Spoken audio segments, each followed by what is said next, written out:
It wasn't the spin. It wasn't even the lap time deletion. The moment that truly hit hardest for Lewis Hamilton at Spa wasn't physical at all. It was psychological. Track limits at turn 4. We are out. That's what came across the radio from Riccardo Adami, Hamilton's new race engineer at Ferrari. Flat, blunt, robotic. And in that clinical confirmation, what should have been a moment for quiet support or shared frustration felt more like a transaction. This wasn't Bono, and this wasn't Mercedes. And suddenly, in that silence that followed, every fan watching could feel it. This wasn't home. Hamilton had already spun in the sprint shootout, a rare but raw mistake that left him 18th.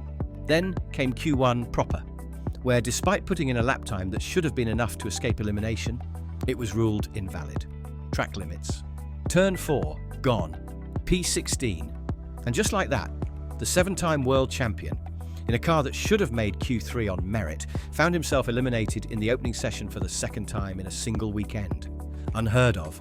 And what followed was even more revealing. Not just his own apology, really sorry to the team, but a quiet realization that something deeper was fraying beneath the surface. Was this just a bad weekend? Or did we just witness the first visible crack in the Hamilton-Ferrari experiment? Because from the outside, it looked like a world-class driver, desperate for reassurance, and a team still figuring out how to give it. On paper, Lewis Hamilton's elimination in Q1 at Spa looks like a simple story. Track limits at turn 4, lap time deleted, and that's it. But under the surface, the data tells a much more layered truth. One that reveals the razor-thin margin Ferrari are working with, and the unnerving discomfort Hamilton still has with the SF25's setup window. Let's start with the basics. Spa-Francorchamps is a high-speed, flow-based circuit that rewards aerodynamic confidence and rear stability. And this is where Hamilton's problems began. From FP1, the rear-end behaviour of the car under medium-load corners, especially through the Turn 2-4 complex, was unstable on throttle application. Ferrari had opted for a slightly trimmed-out rear wing to compensate for straight-line deficit compared to Red Bull and McLaren, but that came at a cost. Lateral grip under mid-corner rotation. In Hamilton's deleted lap, the telemetry shows his entry speed into Turn 4 was actually 2 km/h faster than Charles Leclerc's. He was pushing, no doubt, but with lower downforce and a less planted rear, that extra speed created a shallow trajectory, pushing him marginally over the white line on exit. Just enough to violate track limits. This wasn't recklessness. This was a driver on the edge, trying to overcompensate for a car he still hasn't fully made his own. And then there's the psychological weight of that setup trade-off. Leclerc, having years of experience in navigating Ferrari's balance philosophy, adapts quicker to these fine margins. Hamilton, still in his adaptation phase, is struggling to trust the rear end. And when confidence erodes in a car that already has a narrow performance window, small overreaches like Turn 4 are inevitable. This wasn't just a deleted lap. It was a symptom of deeper disconnect between driver, engineer, and machine. Formula One drivers often talk about the voice in your head. Not their own, but the one that crackles through the radio. For Lewis Hamilton, that voice used to belong to Pete Bonington, better known as Bono. Over the years, Bono wasn't just an engineer. He was a stabilizer, a translator of chaos into calm. When things went wrong, Bono softened the fall. When they went right, he reminded Lewis why. But at Spa, in the cold silence that followed the terse message from Riccardo Adami, what we heard wasn't just a track limits violation. It was the absence of that emotional safety net. Track limits at Turn 4, we are out. It wasn't rude, it wasn't wrong, but it lacked something. The quiet empathy, the shared frustration, the subtle human understanding that elite athletes sometimes need more than data. In that moment, Adami wasn't abrasive, just distant. And that emotional distance echoed far louder than any telemetry could measure. Hamilton's response was clinical too, but telling, "Is everything okay?" That's not a strategic query, that's a human reaching out. And the reply, mechanical, almost dismissive, left that hand hanging. This isn't about blaming Adami. He's an accomplished engineer, loyal to Ferrari, and speaks from the structured culture that defines Maranello. But chemistry isn't technical, it's emotional. And right now, there's a fundamental mismatch. Hamilton's energy has always thrived on partnership, not just instruction. And while Ferrari is engineering excellence personified, it has never been known for emotional agility in tense moments. If Silverstone was the honeymoon, Spa felt like reality. Lewis didn't just miss Q2, he missed the voice that knew how to carry him there. And that kind of dissonance, when a driver needs comfort but gets a checklist, can quietly redefine a season. Heading into Spa, Lewis Hamilton trailed Charles Leclerc by 21 points in the Drivers' Championship. That might not sound catastrophic, especially with nearly half a season remaining, but the real danger isn't the size of the gap, it's the trajectory. While Leclerc has found a rhythm inside Ferrari's evolving 2025 package, Hamilton is still playing catch-up, not just in points, but in predictability. And in a season defined by consistency, those weekend swings in performance have consequences that multiply quickly. At Spa, Hamilton's Q1 exit means he's starting well outside the top 10, barring any grid penalties ahead. That puts him in dirty air, in traffic, and most crucially, off strategy. With Leclerc inside the top 6 and Verstappen predictably circling the front row, any chance Hamilton had to claw back points in Belgium is effectively neutralised before lights out. And this isn't an isolated setback. It's the second consecutive race where Ferrari's internal points balance has tilted further toward Leclerc, who continues to quietly accumulate while Hamilton struggles to stabilise. In the constructors' standings, every intra-team imbalance also matters.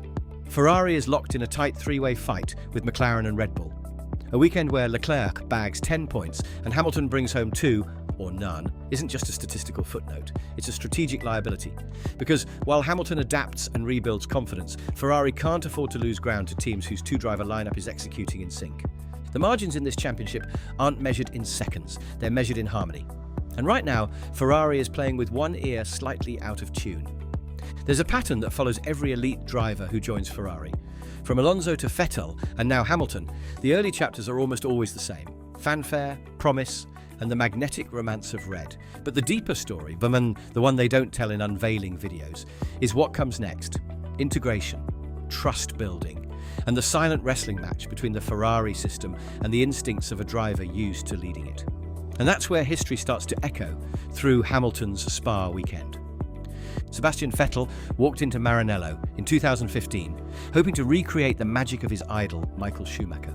What he found instead was a labyrinth of expectation and an engineering culture that didn't always align with his emotional approach to driving. He clashed with engineers, grew visibly frustrated with balancing consistencies, and eventually the relationship deteriorated. Fernando Alonso, despite delivering some of the finest drives of his career in a Ferrari, also struggled to feel fully heard inside the technical structure. Maranello builds rockets, but they don't always adapt to the astronaut. Lewis Hamilton, with his years of deep strategic synergy at Mercedes, now finds himself inside a system that functions differently. It's less personalised, more hierarchical, and leans heavily on protocol over intuition.